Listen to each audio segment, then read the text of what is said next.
अस्सलामुअलैकुम, welcome back to my channel make biology easy.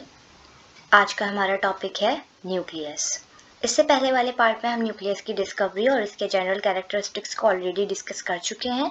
आज हम पढ़ेंगे इसके स्ट्रक्चर को और इसके फंक्शन को। तो ये डिस्कवरी थी जिसमें मैंने आपको बताया था कि ये रॉबर्ट ब्राउन ने इसको डिस्कवर किया था 1831 में। फिर उसके बाद हमने इसके जनरल कैरेक्टरिस्टिक्स की बात करी थी और लास्टली हमने इस डायग्राम को देखा था। अगर आपने ये लेक्चर अभी तक नहीं लिया है so it's my suggestion to you कि आप लोग पहले जाकर इस पार्ट 1 को ज़रूर देख लीजिए, क्योंकि अगर आपको पार्ट 1 क्लियर होगा तो आपको पार्ट 2 जो अब मैं स्टार्ट करवाऊंगी समझने में ईजी रहेगा। तो इसका लिंक डिस्क्रिप्शन बॉक्स में मौजूद है, आप लोग अभी जाके और वहाँ से पार्ट 1 देख लें। और जिन्होंने देख लिया है उनके लिए अब यहाँ से लेक्चर कंटिन्यू करते हैं। So let's start the lecture. But before moving on to the lecture, अगर आपने अब तक मेरे चैनल को सब्सक्राइब नहीं किया है तो काइंडली मेरे चैनल को सब्सक्राइब करें, वीडियो को लाइक करें और अपने फ्रेंड्स के साथ शेयर करें। Now let's start the lecture. आज हम बात करेंगे न्यूक्लियस के स्ट्रक्चर की।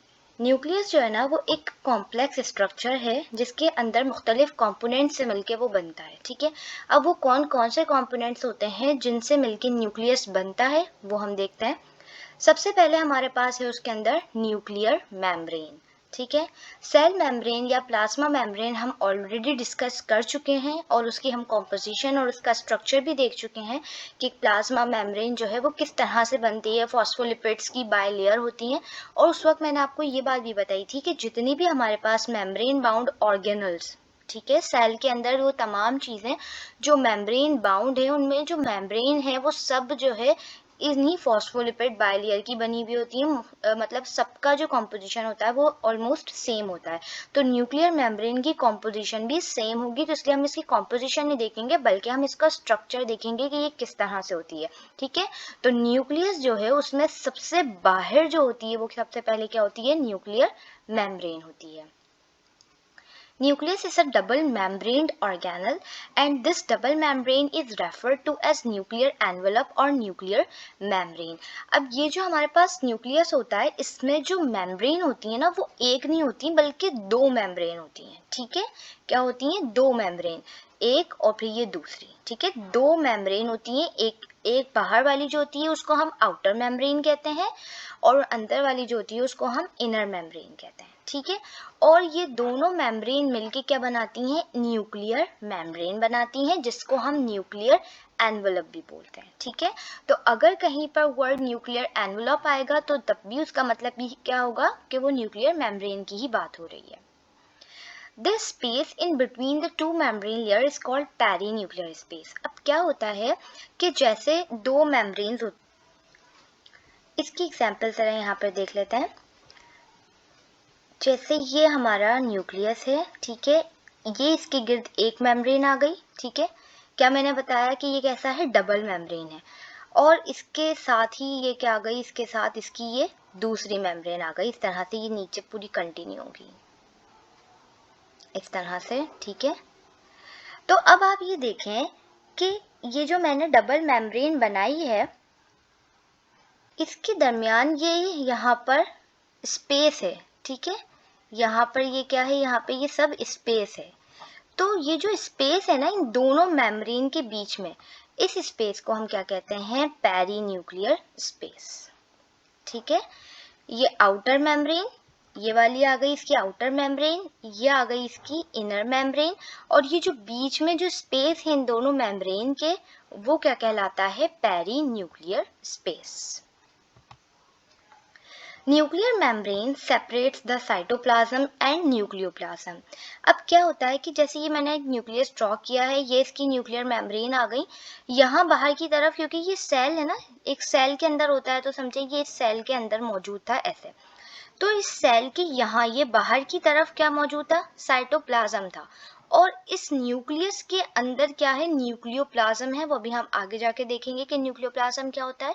तो ये न्यूक्लियर मेम्ब्रेन क्या करती है, इस साइटोप्लाज्म से इस न्यूक्लियोप्लाज्म को अलग करती है। ठीक है, क्या करती है, ये देखें, ये अंदर वाला फ्लूइड अलग रह रहा है, बाहर वाला अलग रह रहा है। क्यों, क्योंकि यहाँ पर एक मेम्ब्रेन आ गई जिसने क्या किया है कि इन दोनों को सेपरेट किया है। तो ये क्या फंक्शन है, एक न्यूक्लियर मेम्ब्रेन का फंक्शन है। It is continuous with endoplasmic reticulum and has numerous pores called nuclear pores. अब देखिए मैंने यहाँ पर ये जो बना दी यहाँ पर, तो ये इस तरह से कंटिन्यूस नहीं होती है। इसको मैं आपको समझे यहाँ से थोड़ा सा क्लोज करके दिखाती हूँ कि अब यहाँ पर देखें, मैं न्यूक्लियर पोर आपको बताती हूँ। ये आउटर मेम्ब्रेन आ गई, ये इनर मेम्ब्रेन आ गई। ये देखें इस तरह से ये मैंने क्या बना दी, न्यूक्लियर मेम्ब्रेन बन रही है ये, ठीक है। लेकिन आप लोग अब इसमें ये क्या देख रहे हैं, ये बीच में ये पेरीन्यूक्लियर स्पेस आ गया ये वाला, ठीक है। आपने क्या देखा कि यहाँ से ये कंटिन्यूस नहीं बनाई मैंने, बल्कि यहाँ से कुछ स्पेस मैंने छोड़ दी। तो क्या होता है कि ये जो स्पेस यहाँ से मैंने छोड़ी है, तो बेसिकली क्या होता है, ये पोर्स होते हैं, यहाँ पर कुछ होल्स होते हैं, जो कुछ सुराख होते हैं, जो कि क्या होते हैं, मौजूद होते हैं न्यूक्लियर मेम्ब्रेन में। और इनका फंक्शन क्या होता है कि न्यूक्लियस के अंदर जो भी अगर कोई मटेरियल मौजूद है उसको बाहर लेके जाना, और बाहर साइटोप्लाज्म से कुछ मटेरियल अंदर लेकर आना, ठीक है। क्योंकि ये पूरा सेल तो इस तरह से था, ठीक है, ये इस तरह से सेल जो था इसके अंदर ये न्यूक्लियस प्रेजेंट था, तो यहाँ पर कुछ मटेरियल्स होते हैं, उनको जो है ना अंदर जाना होता है, ठीक है। और कुछ मटेरियल्स होते हैं जिनको यहाँ से बाहर आना होता है। बहुत सी ऐसी चीज़ होती हैं, जैसे जैसे लेक्चर आगे बढ़ेंगे तो आपको अंदाज़ा होगा। तो वो सब किसके थ्रू होता है, इन न्यूक्लियर पोर्स के थ्रू होता है। ये जो ओपनिंग्स यहाँ पर मौजूद होती हैं इनके थ्रू होता है। तो ये जो न्यूक्लियर मेम्ब्रेन होती है ना, ये कंटिन्यूस नहीं होती है, बल्कि क्या होती है, ये पोरस होती है। इसके अंदर क्या मौजूद होते हैं, मुख्तलिफ पोर्स इसके अंदर मौजूद होते हैं। On the inner side of inner membrane, intermediate filament proteins called lamins forms a structure called the nuclear lamina. It gives support to the nucleus. अब क्या होता है कि ये जो हमारी आउटर मेम्ब्रेन है, ठीक है, और उसके साथ ही अंदर हमारे पास क्या थी, इनर मेम्ब्रेन थी। अब ये जो हमारे पास न्यूक्लियस की जो इनर मेम्ब्रेन होती है ना, न्यूक्लियर मेम्ब्रेन की जो इनर मेम्ब्रेन होती है, वहां पर कुछ फिलामेंटस प्रोटीन्स प्रेजेंट होती हैं। क्या होती हैं, कुछ फिलामेंटस प्रोटीन्स प्रेजेंट होती हैं, जिनको हम क्या कहते हैं, लैमिन्स। कहाँ पर, न्यूक्लियर मेम्ब्रेन की इनर मेम्ब्रेन पे कुछ प्रोटीन्स होती हैं जिनको हम लैमिन्स कहते हैं, और वो एक स्ट्रक्चर बनाती हैं जिसको हम क्या कहते हैं, न्यूक्लियर लैमिना, ठीक है। तो वो स्ट्रक्चर क्या कहलाता है, nuclear lamina. It gives support to the nucleus. इसका फंक्शन और भी बहुत से होते हैं, लेकिन मेन फंक्शन इसका क्या होता है कि ये न्यूक्लियस को सपोर्ट प्रोवाइड करता है। तो न्यूक्लियर मेम्ब्रेन के अंदर हमने क्या पढ़ा कि न्यूक्लियर मेम्ब्रेन कैसी होती है, डबल मेम्ब्रेन होती है, आउटर मेम्ब्रेन और इनर मेम्ब्रेन, ठीक है। न्यूक्लियर मेम्ब्रेन की जो दोनों मेम्ब्रेन्स होती हैं, आउटर और इनर, इन दोनों के बीच में जो स्पेस होता है उसको हम पेरीन्यूक्लियर स्पेस कहते हैं। और जो है ये क्या करती है, न्यूक्लियर मेम्ब्रेन साइटोप्लाज्म को और न्यूक्लियोप्लाज्म को एक दूसरे से अलग करती है, सेपरेट करती है। उसके अलावा क्या होते हैं कि अच्छा हाँ, ये एक बात यहाँ पे रह गई कि ये जो हमारे पास न्यूक्लियर मेम्ब्रेन होती है ना, तो इसमें बाहर की तरफ कुछ स्ट्रक्चर प्रेजेंट होता है जिसको हम कहते हैं एंडोप्लाज्मिक रेटिक्यूलम, ठीक है। ये एक नेटवर्क लाइक स्ट्रक्चर होता है जो सेल मेम्ब्रेन से न्यूक्लियर मेम्ब्रेन तक कंटिन्यू होता है। जैसे कि अगर यहाँ न्यूक्लियर मेम्ब्रेन है और तो दूसरी तरफ सेल मेम्ब्रेन होगी, तो ये वहाँ तक कंटिन्यू होता है, ठीक है। और जो है नेक्स्ट हमारे पास क्या था, न्यूक्लियर पोर्स। वहाँ पर क्या होते हैं, न्यूक्लियर मेम्ब्रेन के पास न्यूक्लियर पोर्स होते हैं जिनके थ्रू क्या होता है, बहुत सारी ट्रांसफॉर्मेशन होती है साइटोप्लाज्म के और न्यूक्लियोप्लाज्म के दरमियान। उसके अलावा हमारे पास नेक्स्ट पॉइंट क्या था कि यहाँ पर क्या होते हैं कि न्यूक्लियर मेम्ब्रेन की जो इनर मेम्ब्रेन होती है, जो अंदर वाली मेम्ब्रेन होती है, उसके ऊपर कुछ फिलामेंट प्रोटीन्स होते हैं जिनको हम लैमिन्स कहते हैं, और वो एक स्ट्रक्चर बनाती हैं जिसको हम न्यूक्लियर लैमिना बोलते हैं, जो कि क्या करती हैं, न्यूक्लियस को सपोर्ट प्रोवाइड करती हैं। तो ये था हमारा न्यूक्लियस का पहली कंपोनेंट, न्यूक्लियर मेम्ब्रेन। अब नेक्स्ट हम देखते हैं, नेक्स्ट है हमारे पास न्यूक्लियोप्लाज्म। ये वही है जिसकी अभी मैंने आपको बात कर रही थी कि न्यूक्लियर मेम्ब्रेन साइटोप्लाज्म को और न्यूक्लियोप्लाज्म को अलग-अलग करती है, तो ये वही न्यूक्लियोप्लाज्म है। With in the membrane, membrane के अंदर, इनसाइड द न्यूक्लियस, न्यूक्लियस के अंदर, मेम्ब्रेन के साथ और न्यूक्लियस के अंदर, there is a protein rich dense but clear mass of protoplasm called nuclear sap or nucleoplasm. अब क्या होता है कि न्यूक्लियर मेम्ब्रेन जो होती है ना, उसके अंदर एक फ्लूइडी मटेरियल प्रेजेंट होता है, ठीक है, जो कैसा होता है, प्रोटीन रिच होता है। इसके अंदर प्रोटीन जो है वो क्या होते हैं, बहुत ज़्यादा अमाउंट में प्रेजेंट होते हैं, और ये डेंस, इसी वजह से ये थोड़ा डेंसर होता है साइटोप्लाज्म से, ठीक है। और लेकिन कैसा होता है, क्लियर मास होता है। अच्छा, एक बात आप लोगों को मैं बताती चलूँ, ये एक्स्ट्रा नॉलेज के तौर पे याद रख लें। अक्सर वर्ड प्रोटोप्लाज्म आता है, हम समझते हैं साइटोप्लाज्म और प्रोटोप्लाज्म एक ही चीज़ है, एक पॉइंट ऑफ व्यू से एक ही चीज़ है, लेकिन अगर हम देखें तो ये दोनों थोड़ी अलग सी चीज़ें हैं। असल में क्या है कि जो ये प्रोटोप्लाज्म है ना, ये टर्म यूज करी जाती है न्यूक्लियोप्लाज्म और साइटोप्लाज्म दोनों को मिलाकर, ठीक है। अगर हम बोल रहे हैं प्रोटोप्लाज्म, हमने बोला सेल का प्रोटोप्लाज्म, तो इसका मतलब है कि हम उसके अंदर न्यूक्लियोप्लाज्म और साइटोप्लाज्म दोनों की बात कर रहे हैं। समझ में आ रही बात? यानी कि न्यूक्लियस के अंदर वाले फ्लूइड की और न्यूक्लियस के बाहर वाले फ्लूइड दोनों की अगर मिला के बात करेंगे तो प्रोटोप्लाज्म है। लेकिन अगर हमें खाली न्यूक्लियस के बाहर वाले फ्लूइड की बात करनी है, जो सेल मेम्ब्रेन के तो अंदर है लेकिन न्यूक्लियर मेम्ब्रेन के बाहर है, तो वो सिर्फ साइटोप्लाज्म होता है। सो आई होप आपको ये पॉइंट भी क्लियर हो गया होगा कि न्यूक्लियोप्लाज्म और साइटोप्लाज्म को मिलाकर प्रोटोप्लाज्म कहा जाता है, ठीक है। तो ये जो है न्यूक्लियोप्लाज्म, ये प्रोटोप्लाज्म का क्लियर मास होता है, लेकिन डेंस होता है और प्रोटीन रिच होता है। इसको न्यूक्लियर सैप भी बोलते हैं। अगर वर्ड न्यूक्लियर सैप आ रहा है तो कंफ्यूज नहीं होना है, इसका मतलब भी क्या है, न्यूक्लियोप्लाज्म ही है। It is granular and denser than cytoplasm, also known as karyolymph. इसको karyolymph भी कहते हैं, और ये साइटोप्लाज्म से ज़्यादा डेंसर होता है, ठीक है। देखो यहाँ पर बताया था कि ये प्रोटोप्लाज्म का क्लियर मास है, लेकिन ये साइटोप्लाज्म से ज़्यादा डेंस होता है, ठीक है। There is enzymes and other complex substances are present which takes part in formation of DNA and RNA. अब क्या होता है कि ये जो न्यूक्लियोप्लाज्म होता है, इसके अंदर बहुत सारे एंजाइम्स होते हैं और दूसरे कॉम्प्लेक्स सब्सटेंसेस भी प्रेजेंट होते हैं, जो कि क्या बनाते हैं, डीएनए और आरएनए। क्योंकि न्यूक्लियस है हमारा, और न्यूक्लियस क्या है, उसके पास सारी हेरिडिटी इंफॉर्मेशन है, तो डीएनए और आरएनए की जो बेसिक सिंथेसिस होती है वो कहाँ होती है, न्यूक्लियस में होती है। तो डीएनए और आरएनए प्रेजेंट भी कहाँ पर ही होते हैं, न्यूक्लियस में। और न्यूक्लियस में कहाँ, न्यूक्लियोप्लाज्म में भी ये कहाँ पर प्रेजेंट होते हैं, न्यूक्लियस में ही कहाँ होते हैं, न्यूक्लियोप्लाज्म में ये प्रेजेंट होते हैं, और वहीं पर ही इनकी सिंथेसिस होती है डीएनए और आरएनए की। नेक्स्ट हमारे पास ये तो था न्यूक्लियोप्लाज्म। अब आ गए हमारे पास आए हैं क्रोमेटिन मटेरियल। न्यूक्लियर मेम्ब्रेन पढ़ लिया, न्यूक्लियोप्लाज्म पढ़ लिया, अब है chromatin material. A network of fine loosely connected threads is present called chromatin material और chromatin network। अब क्या होता है कि इस न्यूक्लियोप्लाज्म के अंदर ही जब सेल डिवीजन नहीं कर रहा होता है, अच्छा ये थोड़ी सी एडिशनल इंफॉर्मेशन अगेन आ गई, क्योंकि देखिए बायोलॉजी जो है ना वो कनेक्टेड है एक दूसरे से।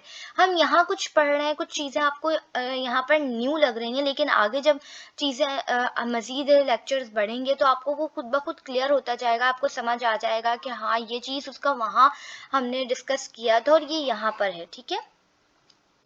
तो क्या होता है कि इसी तरह से जब सेल डिवीजन नहीं कर रहा होता है, सेल डिवाइड नहीं हो रहा होता है, वो अपने जो है वो एस फेज पे होता है, ठीक है। इसके फेसेस होते हैं, तो जब अपने एस फेज पे होता है या जी फेज पे होता है, तो वहाँ पर क्या होता है, ये जो मैं बात कर रही हूँ ये सेल साइकिल की बात कर रही हूँ, ठीक है। हो सकता है आपको अभी समझ में नहीं आए ये चीज़, तो बस इतना समझ लीजिए कि जब सेल डिवाइड नहीं हो रहा होता है, तो उस वक्त क्या होता है कि क्रोमेटिन मटेरियल, एक लूजली थ्रेड लाइक स्ट्रक्चर पूरे न्यूक्लियस में प्रेजेंट होते हैं, ठीक है।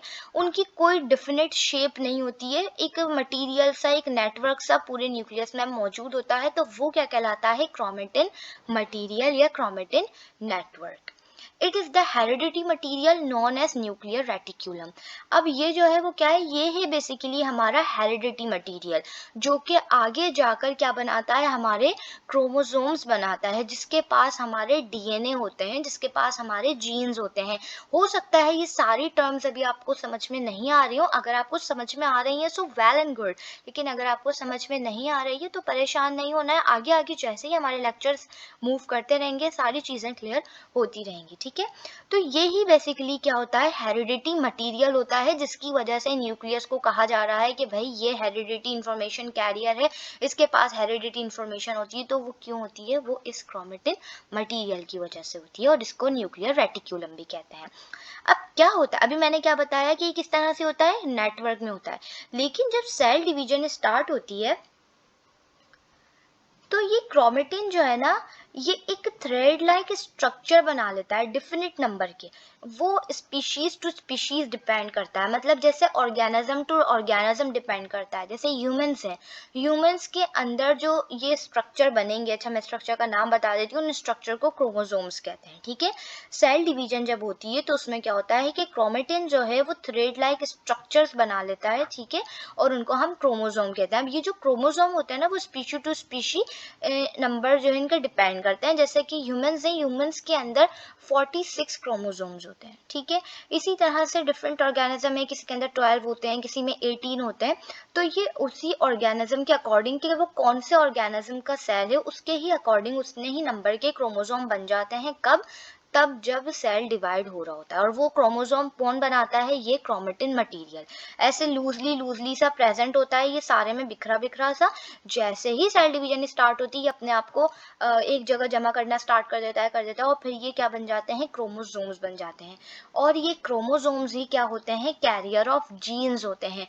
जीन्स जो है एक ऐसा यूनिट है जो कि किसी भी ऑर्गेनिज्म आगे जाके वो क्या उसके अंदर स्पेसिफिकेशन होंगी, क्या उसके कैरेक्टरिस्टिक होंगी, किस तरह वो बिहेव करेगा, ये जितनी भी इंफॉर्मेशन है वो जीन्स देते हैं। तो क्रोमोसोम्स जो है उनके पास क्या होते हैं, जीन्स होते हैं, इनको कैरियर ऑफ जीन्स कहते हैं, जो किससे बन रहे हैं, क्रोमेटिन मटेरियल से। Chemically chromatin consist of DNA and RNA. Chemically जो क्रोमेटिन होता है, इनके पास क्या होते हैं, डीएनए और आरएनए होते हैं। अब नेक्स्ट हमारे पास लास्ट जो है इसका कंपोनेंट, वो क्या है, न्यूक्लियोलस, ठीक है। क्या क्या पढ़ लिया हमने, न्यूक्लियर मेम्ब्रेन पढ़ ली, न्यूक्लियोप्लाज्म पढ़ लिया, क्रोमेटिन मटेरियल या क्रोमेटिन नेटवर्क पढ़ लिया। अब हम पढ़ रहे हैं न्यूक्लियस का fourth component, nucleolus. One or more globular bodies present inside the nucleus called nucleolus। अब क्या होती हैं, एक या ज़्यादा ग्लोब्यूलर बॉडीज हैं जो प्रेजेंट होती हैं न्यूक्लियस के अंदर, उनको हम न्यूक्लियोलस कहते हैं। ये क्या होती हैं, अभी हमने न्यूक्लियोप्लाज्म पढ़ा, ठीक है। वो क्या था, जो न्यूक्लियर मेम्ब्रेन के अंदर फ्लूइडी मटेरियल था, वो क्या था, न्यूक्लियोप्लाज्म साइटोप्लाज्म से थोड़ा सा ज़्यादा डेंसर था। लेकिन ये जो न्यूक्लियोलस है ना, ये न्यूक्लियोप्लाज्म में ही होता है, लेकिन ये न्यूक्लियोप्लाज्म से ज़्यादा डेंसर होता है, ठीक है।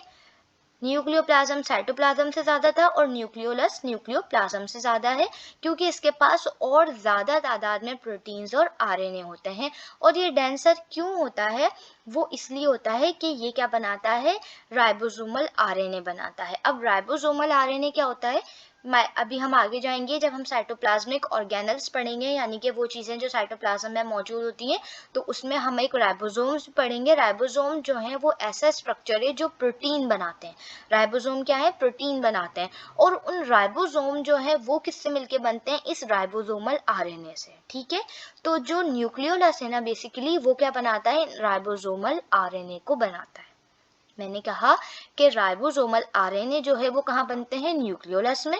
और ये राइबोसोमल आरएनए जो है वो क्या बनाते हैं, राइबोसोम बनाते हैं। और राइबोसोम जो है वो किसकी फैक्ट्री कही जाती है, प्रोटीन की, क्योंकि उसके अंदर क्या बनती है, प्रोटीन, ठीक है। इससे राइबोसोमल आरएनए से राइबोसोम और राइबोसोम से फिर protein.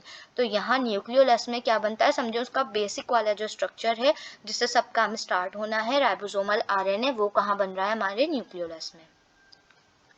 More protein a cell synthesis, more nucleoli it has। अब देखो ये बिल्कुल कॉमन सेंस की बात है। मैंने क्या बताया, राइबोसोमल आरएनए से राइबोसोम बनेगा, राइबोसोम से प्रोटीन बनेगी।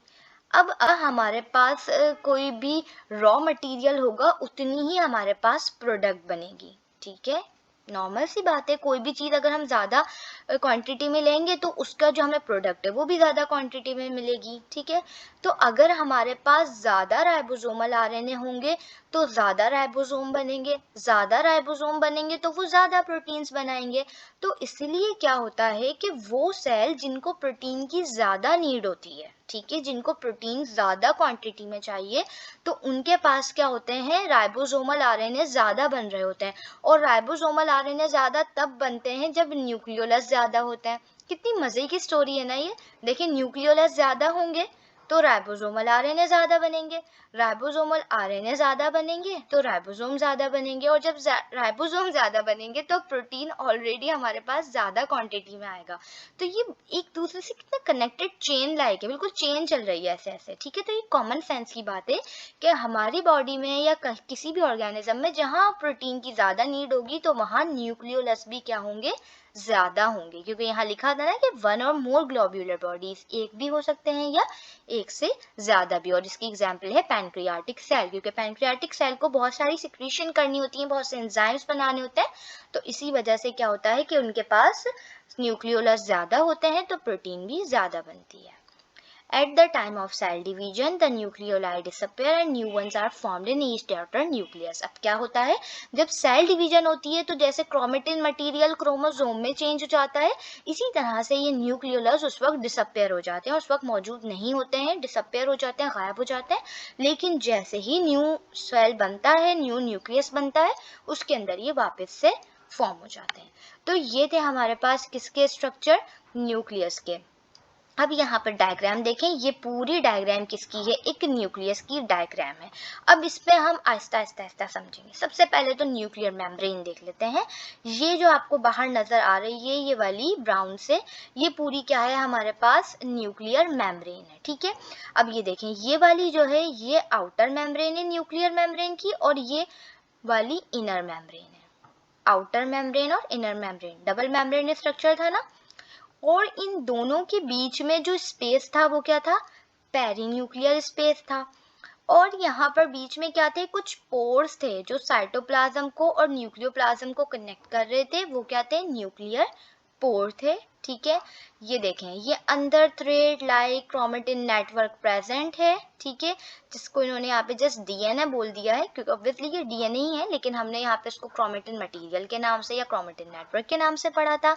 ये बीच में देखें डेंसर बॉडी प्रेजेंट है, जो कि क्या था, न्यूक्लियोलस था, जो कि राइबोसोमल आरएनए की साइट थी। और यहाँ पर ये वाला, ये जो ब्लू कलर से बना हुआ है, ये क्या है, न्यूक्लियर लैमिना है, जो हमने स्टार्टिंग में पढ़ा था न्यूक्लियर मेम्ब्रेन में कि इनर मेम्ब्रेन के साथ ही कुछ फिलामेंटस प्रोटीन्स प्रेजेंट होती हैं, लैमिन प्रोटीन, उनका वो मिलके क्या बनाती है, न्यूक्लियर लैमिना। और ये देखें, ये जो छोटे छोटे ये लगे हुए हैं, ये है राइबोसोम, ये वही है जो राइबोसोमल आरएनए जिनको निकलते हैं, तो ये राइबोसोम है। और ये है वो नेटवर्क जो मैंने आपको बताया था कि जो सेल मेम्ब्रेन तक जाता है रफ एंडोप्लाज्मिक रेटिक्यूलम का, ठीक है। तो ये हमारे पास पूरा किसका स्ट्रक्चर आ गया, न्यूक्लियस का। अब हम इसके जरा फंक्शंस देख लेते हैं। It controls or directs the synthesis of enzymes which catalyze most of the reaction of an organism. अब क्या होता है कि ये जो enzymes है ना, ये प्रोटीन्स होते हैं, और न्यूक्लियस के अंदर ही जो है हमारे पास क्या बनते हैं, प्रोटीन्स, क्योंकि प्रोटीन्स वाले स्ट्रक्चर अभी ऑलरेडी मैं आपको क्या करता है, यही कंट्रोल करता है किसकी सिंथेसिस को, एंजाइम की सिंथेसिस को, कि वो कैसे बनेंगे और कहाँ जाके कहाँ एक्शन करेंगे, वो कौन करता है, न्यूक्लियस। ये क्या बनाता है, क्रोमोसोम्स बनाता है, जो कि क्या होते हैं, ट्रांसफर होते हैं हेरिडिटी इंफॉर्मेशन के पेरेंट टू ऑफस्प्रिंग, ठीक है। क्रोमोसोम में ऑलरेडी अभी आपको बताया, और क्रोमोसोम से रिलेटेड इसका पूरा अल्ट्रा स्ट्रक्चर भी हम देखेंगे आगे आने वाली वीडियोस में इंशाल्लाह, तो उसमें बहुत अच्छे से मैं आपको कवर करवाने वाली हूँ क्रोमोसोम। तो क्या है, ये बोल रहे हैं कि ये क्या होता है, इसका फंक्शन एक और क्या है, ये क्रोमोसोम्स बना रहा है। और क्रोमोसोम्स क्या है, हेरिडिटी इंफॉर्मेशन के कैरियर हैं, कहाँ से, जो कि लेके जाते हैं पेरेंट्स से ऑफस्प्रिंग में, ठीक है। तो बेसिकली ये भी एक फंक्शन किसका हुआ, न्यूक्लियस का फंक्शन हुआ। It directly takes part in cell division and reproduction. अब क्या होता है कि ये न्यूक्लियस डायरेक्टली जो है ना रोल प्ले करता है अपना किसमें, सेल डिवीजन में, क्योंकि जब सेल डिवाइड होता है ना तो उस वक्त सबसे पहले हमारे पास न्यूक्लियस ही डिवाइड होता है, न्यूक्लियस के अंदर के सारे कंपोनेंट्स डिवाइड होते हैं, न्यूक्लियस डिवाइड होता है, ठीक है। और रिप्रोडक्शन में भी इसका बहुत ज़्यादा दखल है, क्योंकि ऑब्वियसली सेल डिवीजन से ही आगे जाके हमारी रिप्रोडक्शन वगैरह जो सब चल रहा है, वो सारा प्रोसेस इन्हीं से थ्रू चल रहा है। जब अभी हम माइटोसिस और मियोसिस भी कवर करेंगे तो वहाँ पर जाकर ये सब कवर होगा इंशाल्लाह। It produces DNA and RNA. ये क्या बनाता है? इसके अंदर डीएनए और आरएनए बन रहे हैं। डीएनए हमारे पास जेनेटिक मटेरियल है और आरएनए जो है वो प्रोटीन सिंथेसिस में काम कर रहा है, और जैसे कि वो एंजाइम वगैरह जो बन रहे हैं, क्योंकि एंजाइम प्रोटीन्स ही होते हैं, ठीक है। तो ये सारे फंक्शन कौन परफॉर्म कर रहा है? हमारा न्यूक्लियस कर रहा है। तो ये था हमारा आज का लेक्चर। आई होप आपको बहुत अच्छे से समझ में आया होगा। पूरा न्यूक्लियस हमने कवर करा है। न्यूक्लियस के हमने डिस्कवरी देखी फर्स्ट पार्ट में, उसके साथ जनरल कैरेक्टरिस्टिक्स देखे। इस वाले पार्ट के अंदर मैंने आपको उसका स्ट्रक्चर पूरा डिटेल में समझाया है, और साथ में हमने इसके फंक्शन देखे। अब आगे हम लोग इसके बाद साइटोप्लाज्म पढ़ेंगे और उसके बाद साइटोप्लाज्मिक ऑर्गेनल्स पढ़ेंगे। सो मैं उम्मीद करती हूँ सब पॉइंट्स आपको अच्छे से क्लियर हो गए होंगे, but still if you have any question in query so feel free to ask me in a comment section. मैं बिल्कुल आपको आपकी क्वेश्चन का रिप्लाई भी ज़रूर करूँगी, और इसके अलावा अगर आपको कोई सजेशन है तो वो भी आप मेरे साथ शेयर कर सकते हैं। जाने से पहले मेरे चैनल को सब्सक्राइब करना मत भूलिएगा। अल्लाह हाफिज़।